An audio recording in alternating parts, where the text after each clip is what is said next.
2026 সালের পবিত্র হজে দুরারোগ্য আক্রান্ত ব্যক্তিদের অংশগ্রহণে কঠোর বিধিনিষেধ আরোপ করছে সৌদি আরব সরকার। ক্যান্সার, হার্ট, কিডনি ও সংক্রামক রোগ সহ বিভিন্ন জটিল রোগে আক্রান্তদের হজে যাওয়া সম্পূর্ণ নিষিদ্ধ করা হয়েছে। একই সঙ্গে গুরুতর অসুস্থ হজ যাত্রীদের নিজ দেশে ফেরত পাঠানোর নীতিও নেওয়া হয়েছে। যাত্রী ফেরার সব খরচ নিজেদেরই বহন করতে হবে।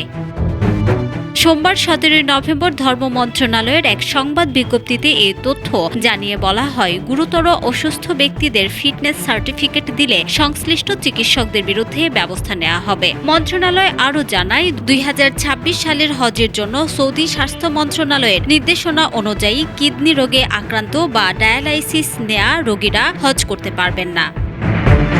হৃদরোগের কারণে শারীরিক সক্ষমতা সীমিত এমন রোগীদেরও হজ নিষিদ্ধ করেছে সৌদি কর্তৃপক্ষ।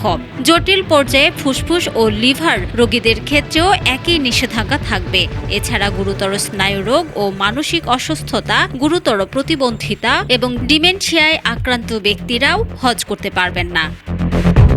বয়সজনিত নানা জটিল অসুস্থতা যেমন অ্যালজাইমার, মৃগী রোগে আক্রান্ত ব্যক্তিদেরও হজে যাওয়া নিষিদ্ধ। গর্ভবতী নারী সহ হুপিং কাশি, যক্ষ্মা ও ভাইরাল হেমোরেজিক জ্বরে আক্রান্ত রোগীদের ক্ষেত্রে 2026 সালের হজে অংশগ্রহণে নিষেধাজ্ঞা থাকবে। ক্যান্সার রোগীদেরও হজে অযোগ্য ঘোষণা করা হয়েছে। যাত্রার আগে চিকিৎসা কর্মকর্তা এসব যাত্রীদের আটকে দিতে পারবেন। এছাড়া সৌদি আরবে মনিটরিং টিম প্রতিটি হজ যাত্রীর ফিটনেস সার্টিফিকেট যাচাই করবে। News desk, Dhaka digit.